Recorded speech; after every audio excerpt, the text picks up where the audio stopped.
Athens. Whether your cruise is sailing from here, ending here, or stopping here for just one day, how you use your time in this city could be the best decision you make on the entire trip, or a completely missed opportunity. It comes down to having a plan. We spent 2 days in Athens before our celebrity cruise departed from the port of Piraeus, and we crammed them absolutely full. In this video, we're going to give you the real deal, what to prioritize, how to get around, where to eat like a local, how to get to the ship without the stress, and a day-by-day game plan, whether you've got 1 day in port or you're adding time before or after your cruise.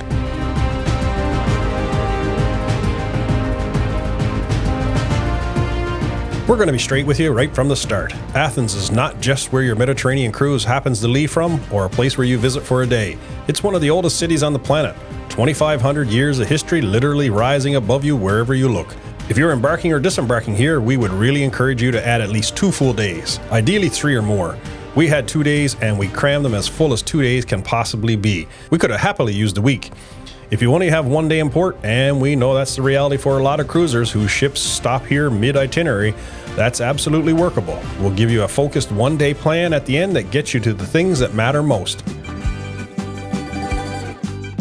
Athens International Airport is about 35 kilometers from the city center.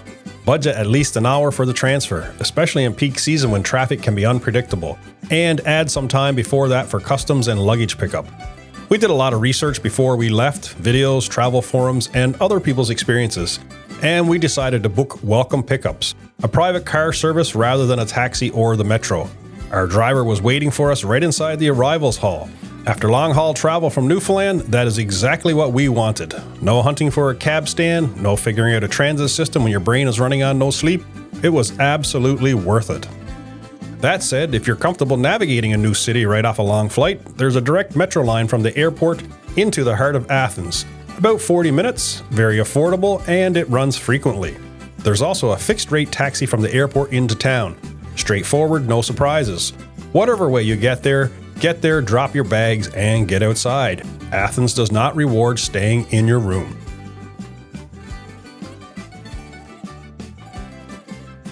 We stayed at the Intercontinental Hotel in central Athens, and it was a really comfortable base. Beautifully appointed, well located, and we got a genuinely great rate because of the shoulder season timing we mentioned. Worth repeating. You can be flexible with your dates, the savings and overall experience are significantly better. We were traveling with a group of 15 people, and we were not all in the same hotel. Some were in the Monastiraki area, a neighborhood that blends the ancient flea market scene, great street food, and easy walking access to the main historical sites. Some of our group stayed around Syntagma Square, right in the central hub of the city. Others stayed in the Plaka District, directly below the Acropolis. Every neighborhood had its own character, and every group came back happy.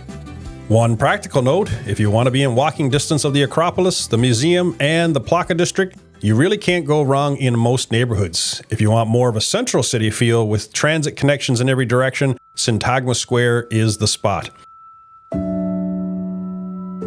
Before we get into what it's actually like up there, we want to clear something up because people use these 2 words interchangeably, and they're not the same thing. The Acropolis and the Parthenon are different. The Acropolis is the entire site, the high, rocky hill rising above Athens, with everything on it.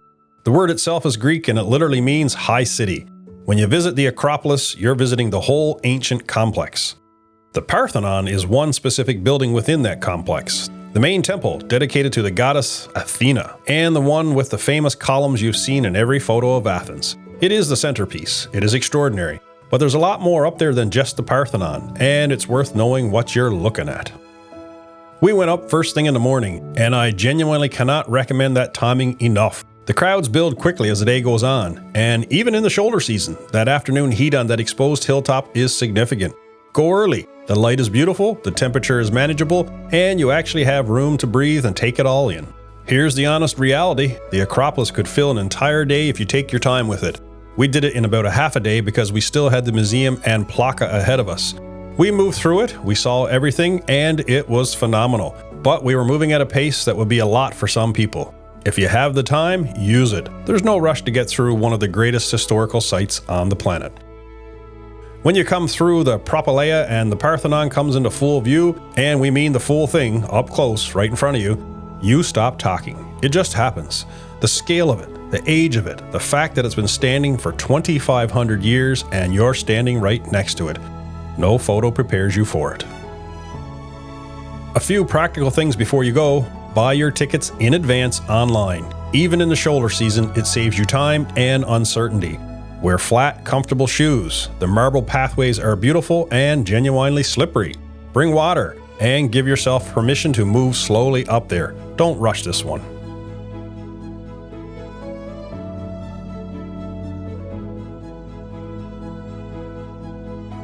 After we came down from the Acropolis, we headed to the Acropolis Museum, right at the base of the hill, and this was one we'd push you toward hard. It's one of the best designed museums we visited anywhere. It houses the original sculptures and artifacts from the Parthenon and the surrounding temples, the pieces that survived and weren't taken elsewhere over the centuries. The building itself is modern and beautifully done, and there's a glass floor at the entrance where you're literally walking over an ancient archaeological excavation that was discovered during construction. They built the museum right around it and left it visible below your feet. That alone is worth the admission. We fitted into the afternoon, cooler inside than the hill, less crowded than the Acropolis itself, and a great way to add context to everything you just saw up there. Plan for at least a couple of hours. Check the website for current hours and pricing before you go. These things do shift seasonally.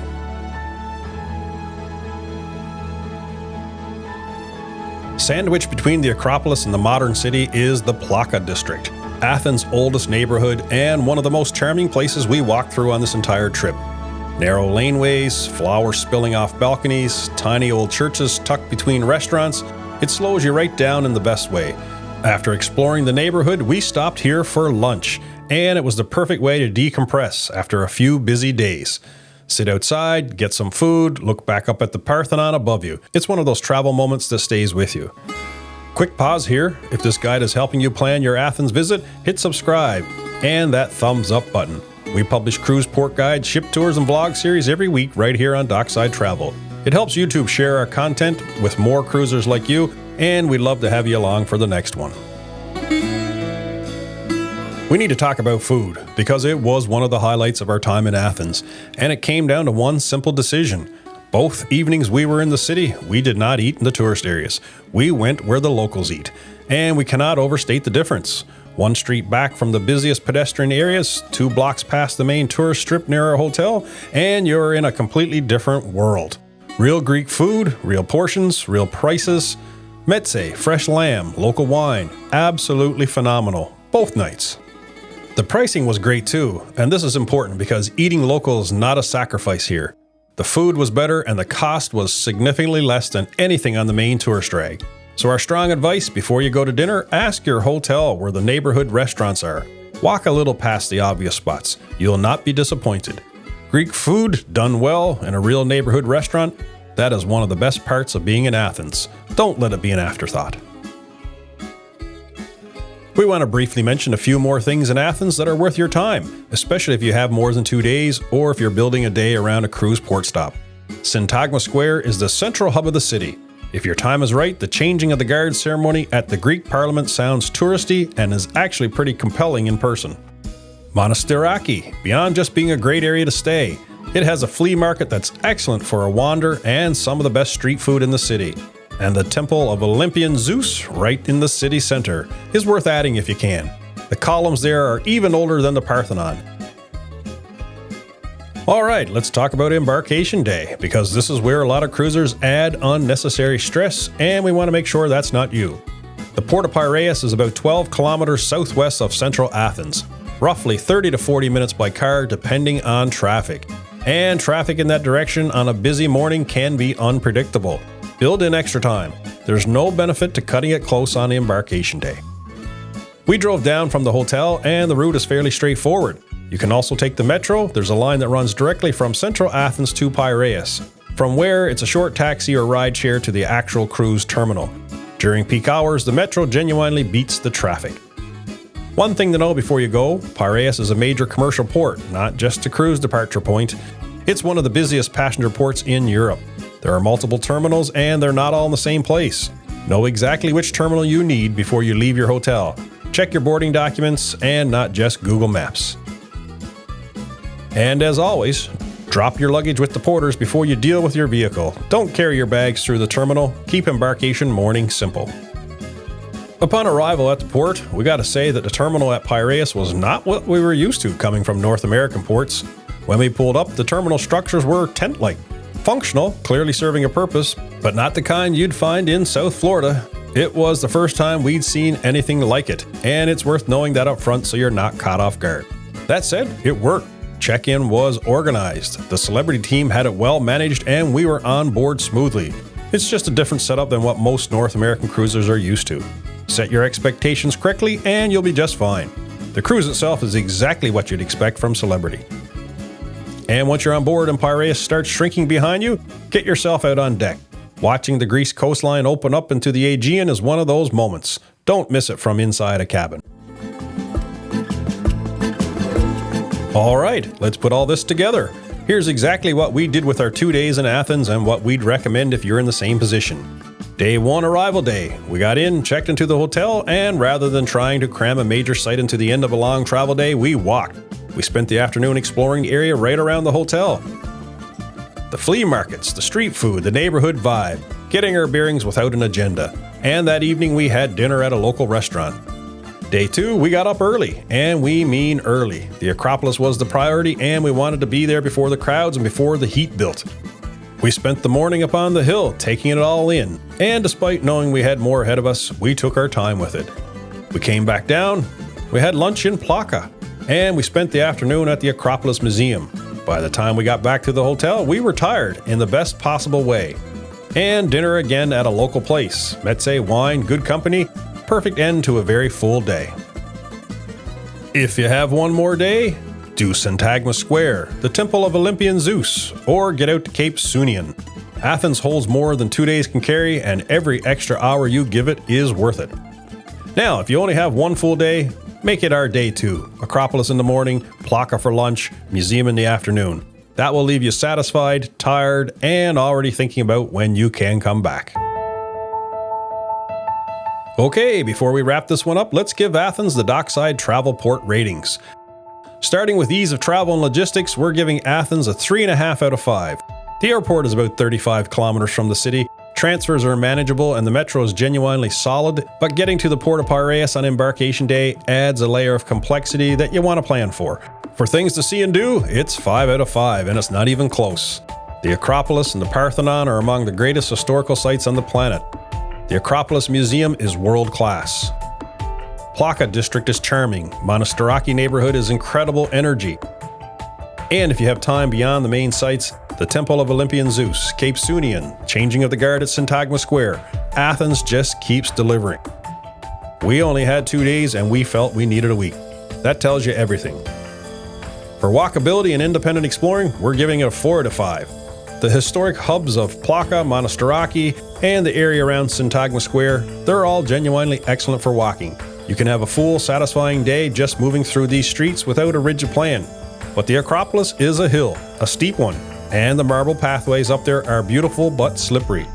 In peak summer heat, the climb is genuinely demanding.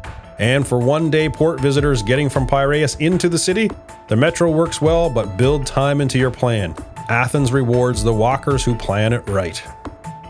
For food and atmosphere, it's 5 out of 5. And this one was personal for us. Both evenings we were in Athens, we skipped the touristy restaurants entirely and went to where the locals eat.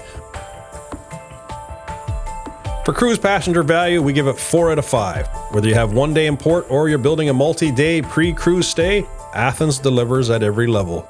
The historical sites are some of the best in the world. The food is phenomenal. The shoulder season pricing is excellent. And the experience of sailing out of Piraeus into the Aegean, standing on the deck as the Greek coastline opens up ahead of you, that's the kind of moment that reminds you exactly why you cruise. Very few ports work like this as both a destination and an embarkation point. During peak season though, you may find the prices a little higher. And finally, safety and security, we're giving Athens a 4 out of 5. At the time of making this video, both Canada and US advised to exercise normal levels of precautions. We felt comfortable throughout our time in the city. The locals were warm, the neighborhoods we moved through felt safe, and we had no concerns walking at night in the areas around our hotel. That said, as with any major European city, any major tourist destination, be aware of your surroundings. particularly around the busiest sites and the main pedestrian areas. Keep your valuables secured, use a crossbody bag, and don't flash expensive gear in crowded spaces. Awareness keeps you confident. Don't let it make you nervous, it just keeps you smart. So overall, Athens gets a 4.5 out of 5 from Dockside Travel. It is historically extraordinary. The food is a genuine highlight, the atmosphere is unlike almost anywhere else we've been, and it rewards every extra hour you can give it. The only thing holding it back from the perfect score is the logistics complexity around the port and the terminal setup, which is just something to be aware of and plan around. Once you're through all of that and you're standing at the top of the Acropolis looking out over the city, none of that matters. Athens delivers. Athens struck us in a way we didn't fully expect. It's old and modern and chaotic and beautiful all at once. And the history is just everywhere you look. Let us know in the comments. Have you been to Athens? Did you add days before your cruise or after your cruise? Or are you wishing you had more time there? We'd genuinely love to hear from you. And don't forget to check out our other cruise port guides and ship tours right here on the Dockside Travel channel. You'll find everything you need for your next adventure. Thanks for watching, and we'll see you in the next port.